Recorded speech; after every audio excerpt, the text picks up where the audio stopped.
نو په دې ورځو کې خلک د ډېرو فتنو شکار شي.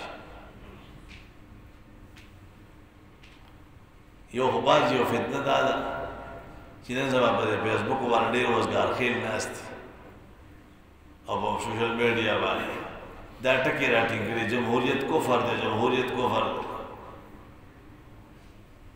چې کله دا وایي جمهوریت کفر دی یا عام خلک یا چاته کې اینکرز وي یا چاته کې ملا پې ناست دي د خلکو ځای کې راشي چې بس جمهوریت کفر دی دا ملیان ولې وټونه کوي زیر زر دې ته لاړ شي. دا د پر ذهنونو باندې داسې یو زور د بر نه راغلی دی چې موږ تاسو ډېر زر غلطي جمهوریت کفر دی. دا معنا ده چې په دې ملک کې پی پی پی والا چې دین دا ټول کافران ځکه دا هغوی دا کفر کوي که که چې جمهوریت کفر شو نو این پی والا ټول کافران شو ځکه دا کفر او هغوی کوي که دا چې کوي که نه کوي چې د کفر یو عمل څوک کوي هغې د کافر وایي که چې پی پی یو ګروپ والا بل والا چې څومره الیکشن کوي خو دا د جمهوریت دی نو مطلب دا ټول کافران شو. دا د بازار فتوا ده دې ته د الو مهر وایي دا بېوقوفان په مزاج نه پوهېږي. تا مسلمانان کړي څومره ډېر دي چې دا کافر دی ټول پاکستان کافر شو که نه شو. دا غلط خلک اما اورئ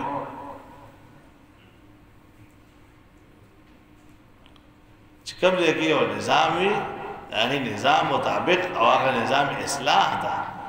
جمهوریت هر جمهوریت کفر نه دی. زموږ په جمهوریت او په مغرب په جمهوریت کې ډېر فرق دی. الحمدلله دا د مسلمانانو ملک دی. په جمهوریت کې دا دی چې حاکمیت اعلی به د کثرت وي چې څوک ډېر هغه حاکم. زموږ په آئین کې دا چې حاکمیت اعلی به د الله تعالی وي.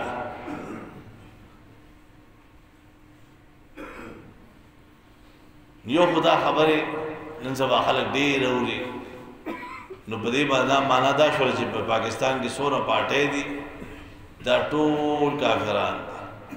نو چې څومره پارټۍ دي خو د هغې پارټو سره خپل ورکران هم دي که نه چې مثلا 100 کسان دي او 10 پارټۍ دي نو چاته به 8 رسي چاته به 10 رسي چاته به 10 به تقسیم یې وکړو 8 به تقسیم یې وکړو لږ 1.5 به تقسیم یې 2 3 او چاته ډېر نو دا ټول کافران شو. 10 واړه هم کافران شو او دا 100 کسان چې به کوم تقسیم یې دا هم ټول کافران شو ځکه چې یو د کفر عمل کو او نور د کفر دپاره ووټ ورکړو.